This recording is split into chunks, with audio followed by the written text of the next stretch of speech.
Assalamualaikum warahmatullahi wabarakatuh. Assalamualaikum. Sahabat Al-Azhar, jumpa lagi bersama kita di Masjid Agung Al-Azhar, membangun peradaban. Allahu Akbar.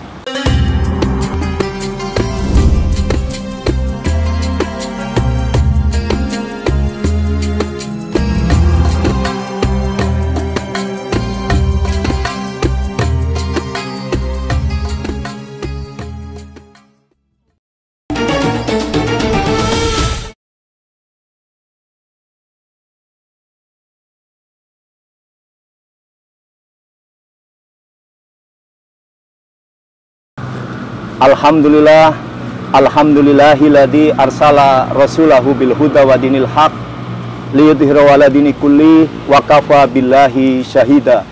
Asyhadu alla ilaha illallah wa asyhadu anna Muhammadar Rasulullah. Allahumma sholli ala sayyidina Muhammad wa ala ali sayyidina Muhammad.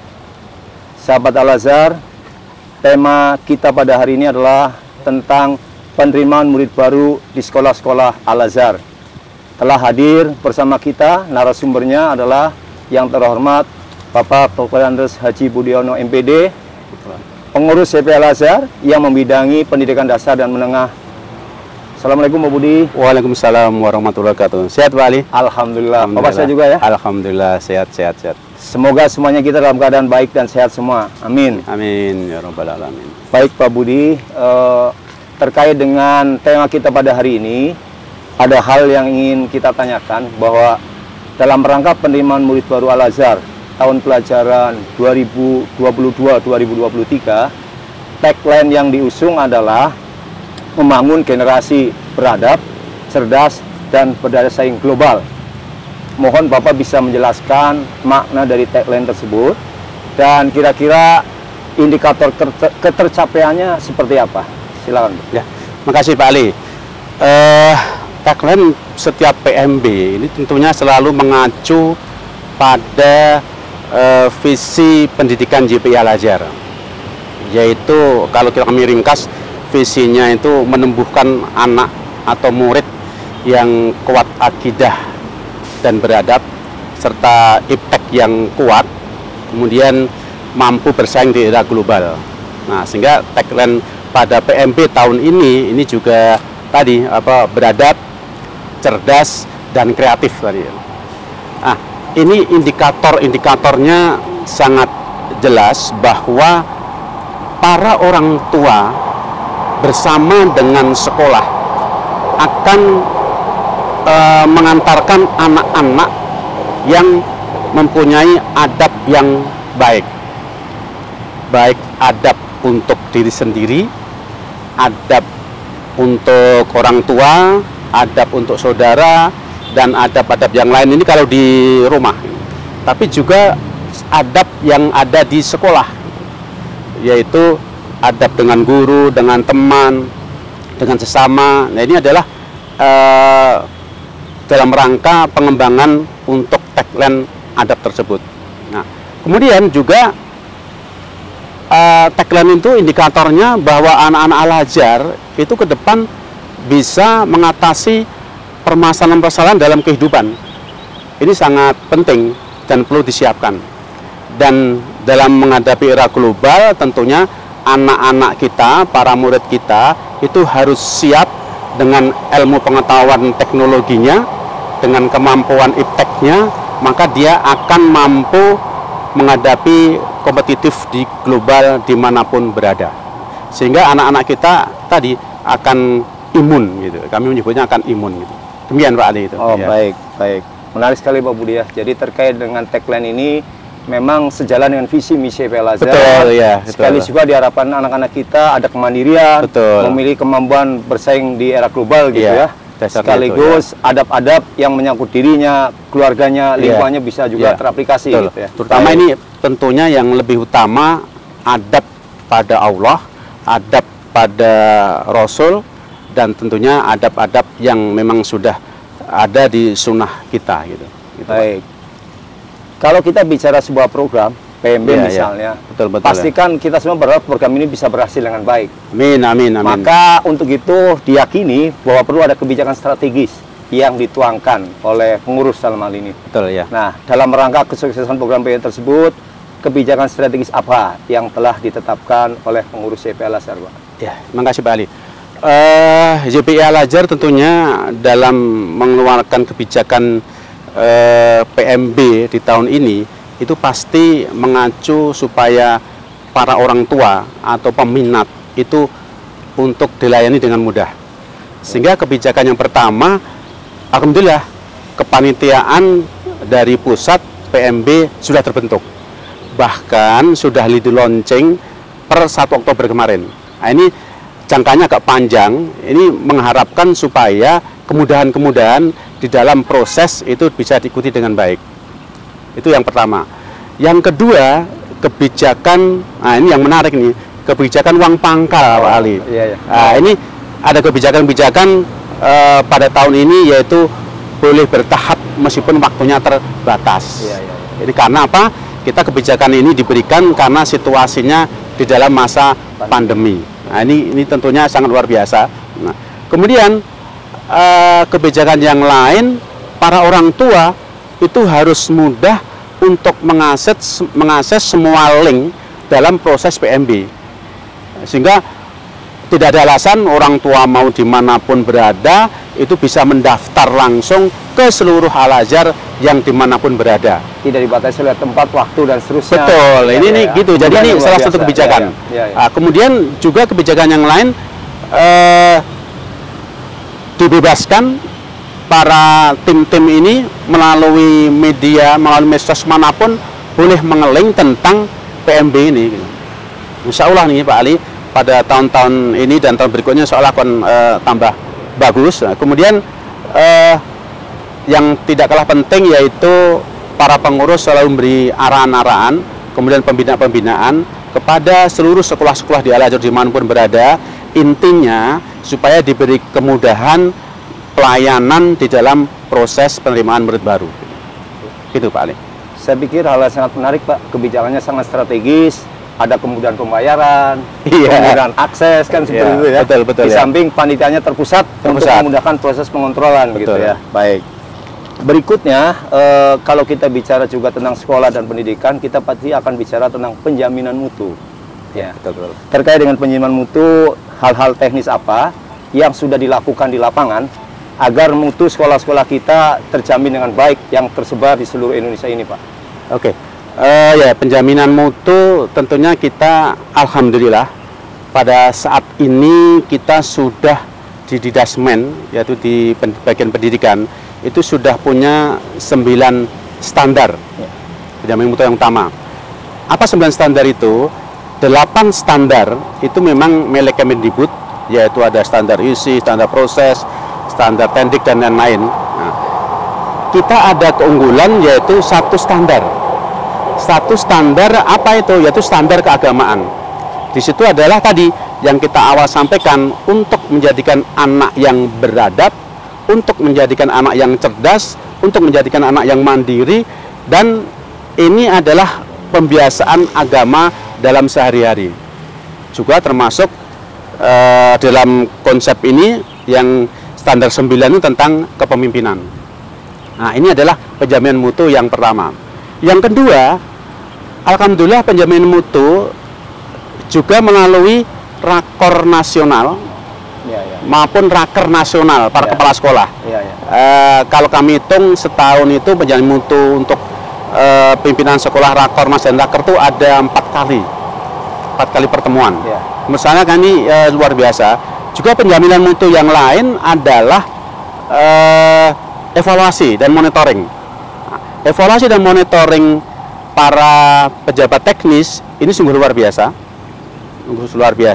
Bahkan monitoring detail ya tadi 9 proses tadi.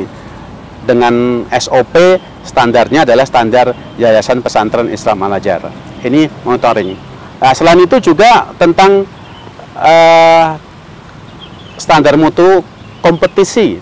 Nah, kompetensi atau kompetisi ini.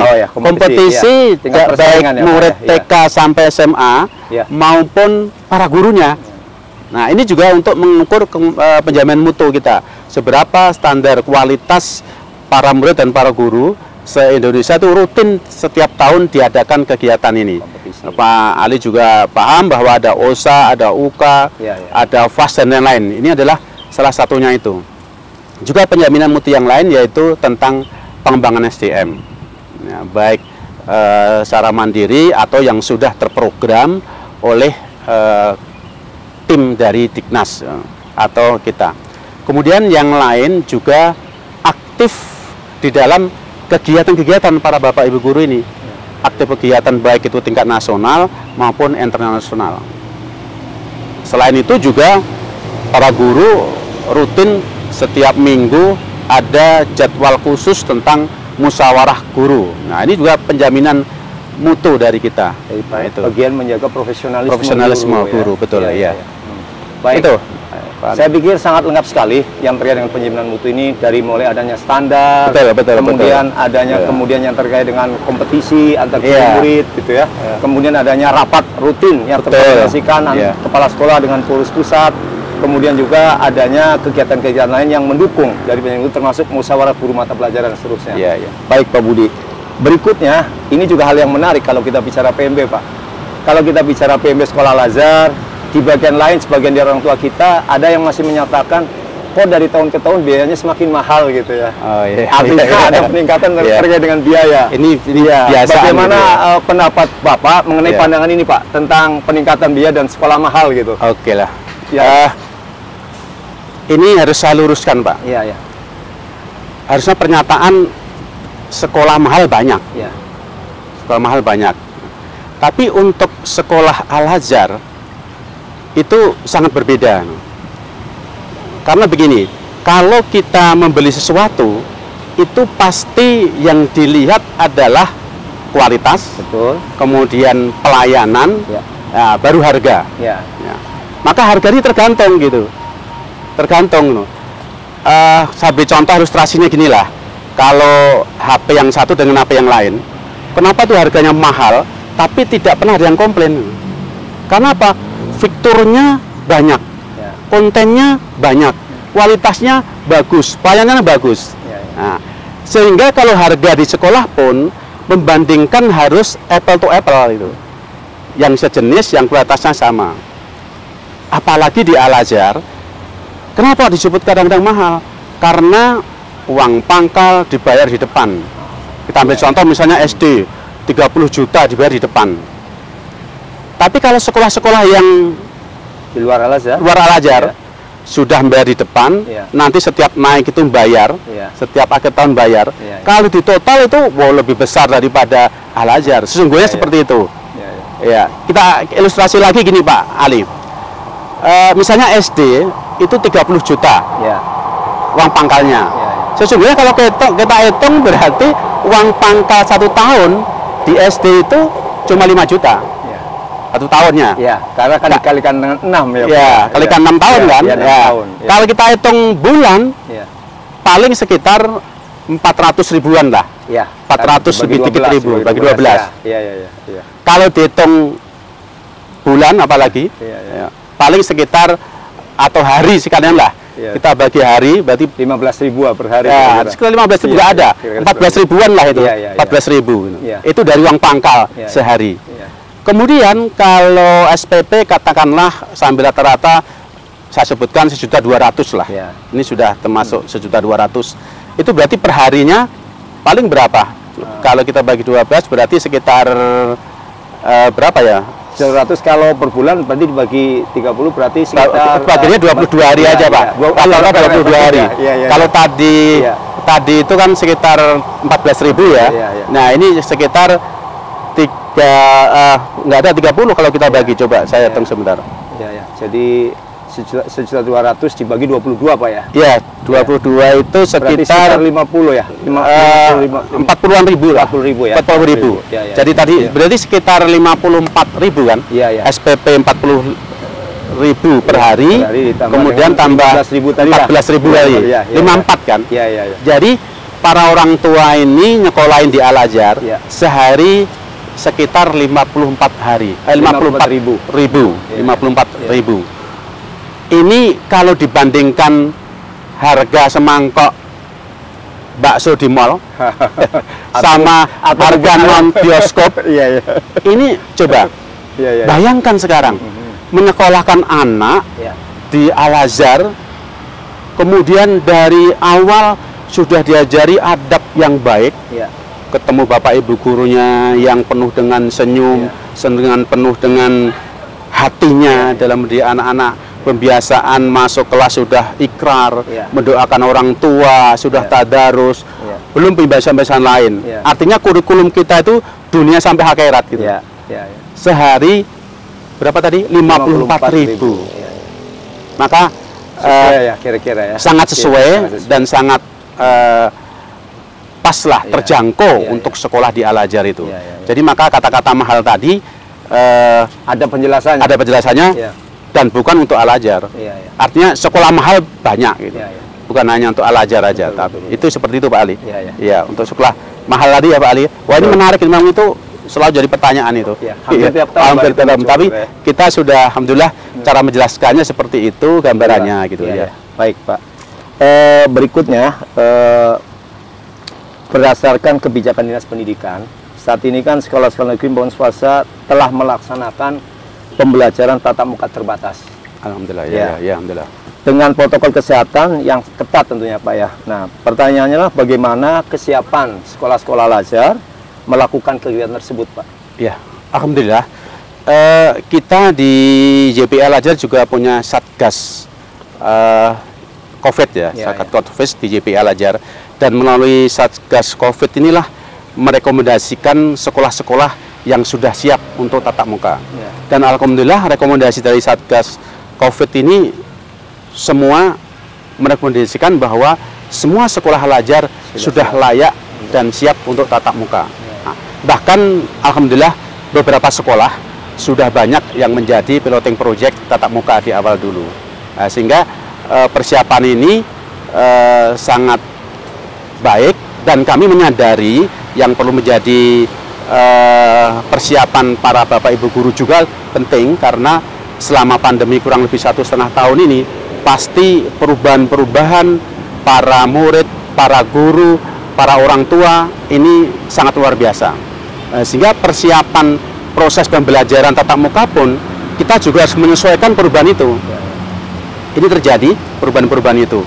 Nah, insya Allah dengan rekomendasi Satgas COVID tadi dan dari pemerintah setempat kita sudah siap dan sudah semua guru divaksin, kemudian insya Allah semua murid juga sudah divaksin. Kemudian yang terpenting nanti akan ada secara periodik guru selalu akan diswab dengan antigen. Nah, ini persiapan kita. Jadi insya Allah kalau berdasarkan penjelasan Bapak, sekolah kita sudah pada keadaan siap untuk melaksanakan secara baik pembelajaran terbatas itu Pak ya. Baik. Berikutnya masih terkait dengan proses KBM Pak Budi, bahwasanya selama pandemi kegiatan KBM kan berlangsung secara online. Betul. Ya, betul. Dalam hal ini yang mungkin perlu diketahui oleh sahabat Al-Azhar seluruhnya, respon orang tua terhadap pembelajaran online Al-Azhar seperti apa? Kemudian apakah Pak Budi ada data yang cukup signifikan yang bisa kita sampaikan pada forum ini tentang respon orang tua terhadap proses pembelajaran online di sekolah-sekolah Al-Azhar, Pak? Oke, alhamdulillah. Memang masa pandemi ini belum ada yang pengalaman, Pak Ali. Tapi karena kita sudah banyak sekolah-sekolah yang punya program digital classroom, sehingga dengan sangat cepat teman-teman di lapangan ini mengimplementasikan kegiatan proses belajar mengajar jarak jauh online ini sungguh luar biasa. Indikatornya apa? 2 kali atau 3 kali kita menyebar angket kepuasan orang tua, ini rata-rata 95 ke atas para orang tua puas untuk menerima pembelajaran online di sekolah-sekolah Al-Azhar. Bahkan yang mengendaki tatap muka pada akhir-akhir ini sangat kecil, Pak Ali. Pengennya online, Pak. Pengennya online, karena apa? Sudah ketercapaiannya online tersebut. Dan keselamatan umat diutamakan. Hanya kita berpikir bahwa tidak mungkin setiap hari virtual online. Dibutuhkan pembelajaran pembiasaan, kemudian leadership dan lain-lain, itu sosialisasi itu juga perlu adanya tatap muka. Nah, sehingga insya Allah kami sudah mulai membuka tatap muka tersebut Pak Ali dengan proses pembelajaran online dan kesiapan teman-teman baik tatap muka maupun online, sehingga nanti dengan blended learning itu akan siap dengan baik gitu. Catatan penting dari penjelasan Pak Budi adalah adanya survei yang disebarkan ke orang tua, di mana tingkat kepuasan orang tua terhadap pelaksanaan pembelajaran online sekolah Al-Azhar adalah mencapai 95%, maaf. Sesuatu yang patut kita syukuri. Amin, amin. Berarti dalam hal ini keberhasilan proses pembelajaran online di sekolah Al-Azhar sangat baik kalau begitu Pak ya. Karena di atas 90. Betul. Alhamdulillah ya. Ya. Berikutnya Pak, kita dalam rangka mendukung proses PMB sudah memiliki sistem online yang baik ya, sistem manajemen online yang baik, yaitu dalam bentuk Salam Al-Azhar. Ya, alhamdulillah. Mohon Bapak bisa menjelaskan daya dukung Salam Al-Azhar terhadap program PMB sekolah-sekolah Al-Azhar di Indonesia. Ya, betul. Salam Al-Azhar memang milik kita, betul, yang kita kelola dengan baik. Yang pertama tentunya harus merupakan fasilitas sebuah pelayanan sekolah melalui untuk manajemen administrasi maupun proses belajar mengajar. Jadi nanti Salam ini bukan untuk proses pembayaran uang saja di SIAK ya, sistem akademik yang lain, tapi juga dengan LMS-nya, Learning Management System-nya, yang sekarang sudah berapa kali kita pakai ujian nasional, tryout seluruh Indonesia. Namun nanti tidak boleh hanya berhenti di situ. Learning Management System itu harus dikembangkan untuk proses belajar mengajar. Karena apa?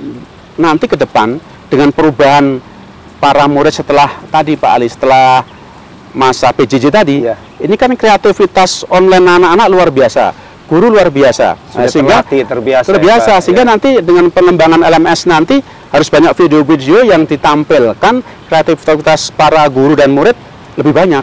Nah ini akan dilayani, maka secara perlahan tidak hanya di cabang aja, seluruh mitra Al-Azhar se-Indonesia akan menggunakan Learning Management System dan SIAK ini Pak Ali. Nah berikutnya Pak, terkait dengan tadi lulusan sekolah-sekolah Al-Azhar Pak, sekolah-sekolah Islam Al-Azhar. Oh ya, betul. Terkait dengan berdaya saing global gitu ya. Program apa saja yang telah dilakukan agar kompetensi daya saing global ini bisa benar-benar wujud di murid-murid kita Pak? Betul, ya. Ini berbicara persaingan global, ini dunia sudah nggak ada batasnya. Sehingga maka inti di kurikulum pertama, kita harus adaptif dan kolaboratif dengan kurikulum internasional. Sehingga Al-Azhar dari dulu sudah adaptif dan kolaboratif dengan kurikulum Cambridge dan IB. Jadi dua kurikulum ini yang menjadi pegangan panduan untuk menyiapkan anak-anak di era global nanti. Nah, kemudian selain itu kita sudah lama juga Pak Ali merintis terbentuknya sekolah-sekolah internasional. Dulu disebut rintisannya sampai per kelas dan lain-lain ya kan. Tapi sekarang kita sudah bentuk sekolah-sekolah internasional sudah mulai dirintis. Tentunya ini persiapannya dan sudah berjalan dengan baik. Kemudian untuk era global yang tidak kalah penting tadi, persiapan para guru dan murid untuk penguasaan IT-nya.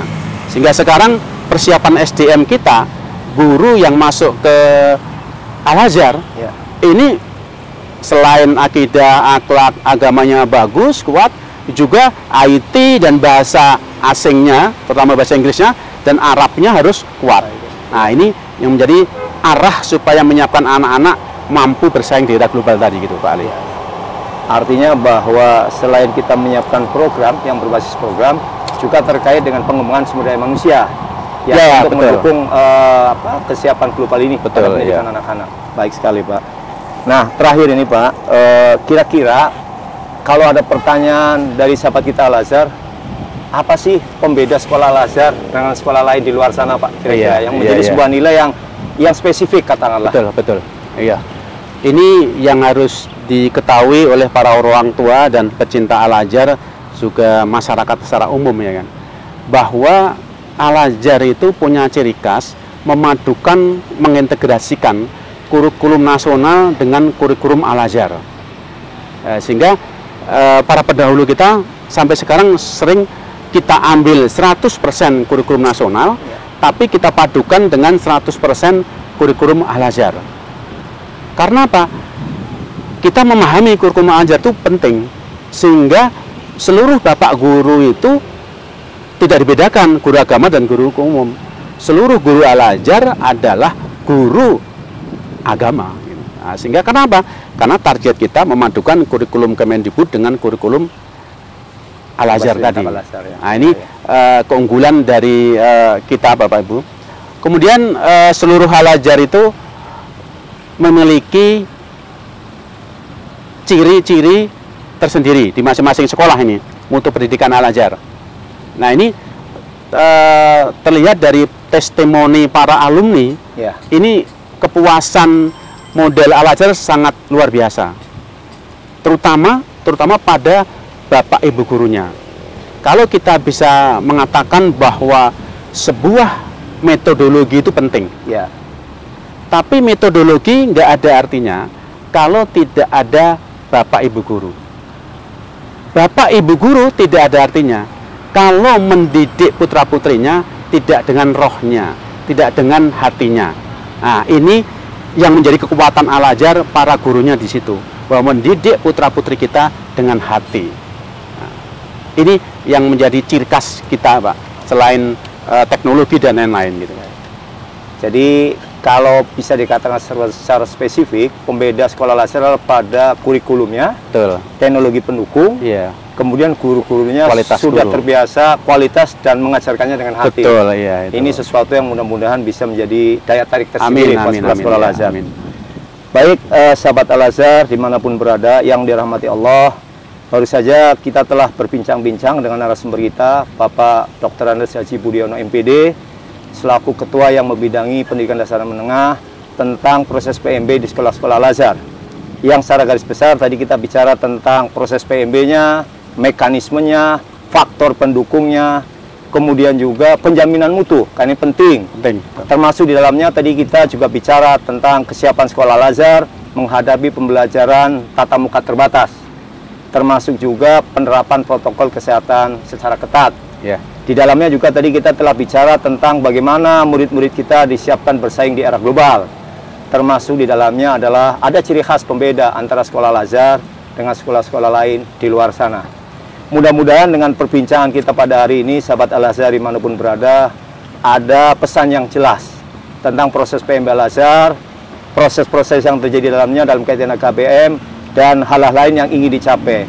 Mudah-mudahan ini menjadi hal yang menarik para sahabat Al-Azhar di Indonesia untuk bisa bergabung menjadi keluarga besar Al-Azhar melalui proses PMB sekolah-sekolah Al-Azhar tahun pelajaran 2022-2023. Demikian perbincangan kita pada hari ini, Pak Budi. Terima kasih banyak. Sama-sama, Pak Ali. Sebagai penutup, Masjid Agung Al-Azhar membangun peradaban. Allahu Akbar. Allahu Akbar. Terima kasih. Assalamualaikum warahmatullahi wabarakatuh. Waalaikumsalam warahmatullahi wabarakatuh.